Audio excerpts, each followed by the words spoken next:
Hey, welcome back to another No BS social media chat.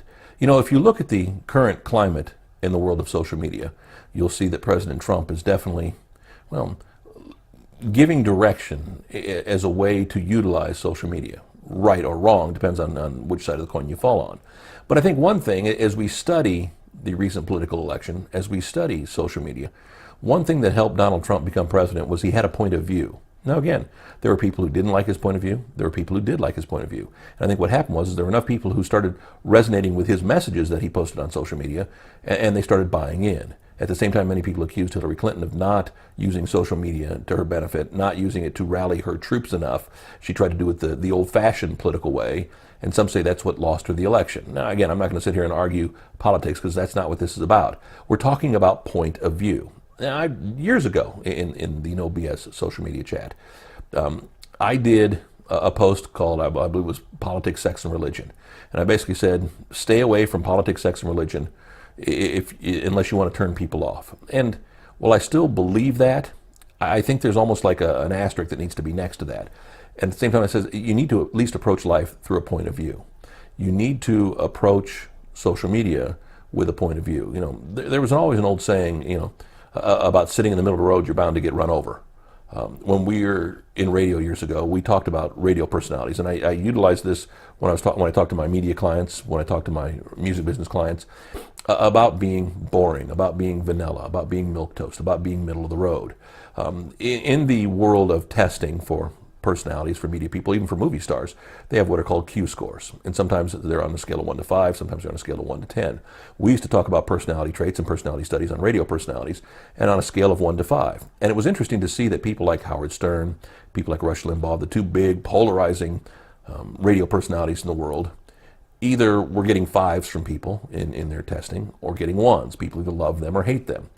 There was nobody ever giving them 3s. I had some personalities who everybody's, oh yeah, they're okay. That doesn't elicit any passion. That doesn't elicit any excitement. Now again, if you've got more people who love you, that's great. But if you don't have any detractors, you're not doing something right. You're not pushing the envelopes. You don't have a point of view. We always just say, you can't be a personality until you have one.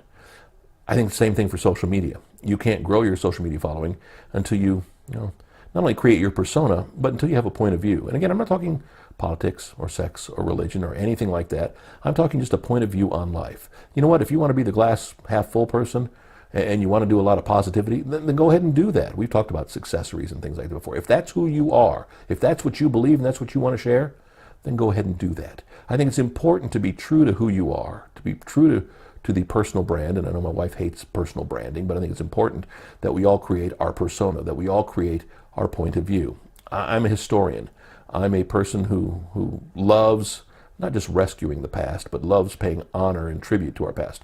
There's something nostalgic about it to me. And maybe I've always been that way, but it's gotten more so as I've gotten older. I take a lot of pictures of old things, trying to at least historically note them.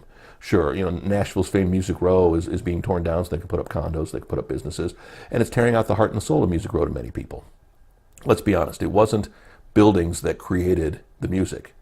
Okay, sure, there were people in the buildings creating the music, but it was about the people who were creating the music. It was about the songwriters, it was about the songs, it was about all the performances and things like that. That's not harnessed in a building, but those people are gone. They come and go, but the buildings stay. And as I see tour groups up and down Music Row, they're not walking in to meet people. They're not walking in to meet people who've passed. They're looking at the buildings, to look at the magic of where the magic happened. And so I think it's important to have that point of view. So my point of view being a preservationist, a historian, a nostalgist, if you will, that's how I go through life. And I find people who resonate with those things, who share the same beliefs and values and feelings. Again, as long as you stay true to that, it's okay. You have to have a point of view when it comes to anything. You can say, you don't like country music. You can say you love country music. You can say you like rap music. You don't like rap music. As long as you've got a point of view, make sure it's true to who you are. Make sure you stick to it. And more importantly, I think the president shows us, make sure to share it with people. You may upset some people along the way who don't agree, who don't believe what you do. That's okay, because you're going to find a big passionate following of people who are going to follow you to the ends of the world. And that's what building a social media connection is all about. Back next week, another No BS social media chat. NoBSSocial.com, the website. You can find all our videos there. You can find us online, intensitymedia.com. You want to reach out to me, whether it's by phone, whether it's by email, whatever you want. Coming up here at the end of the video, all my contact information. Would love to chat more with you. Back next week, and thanks.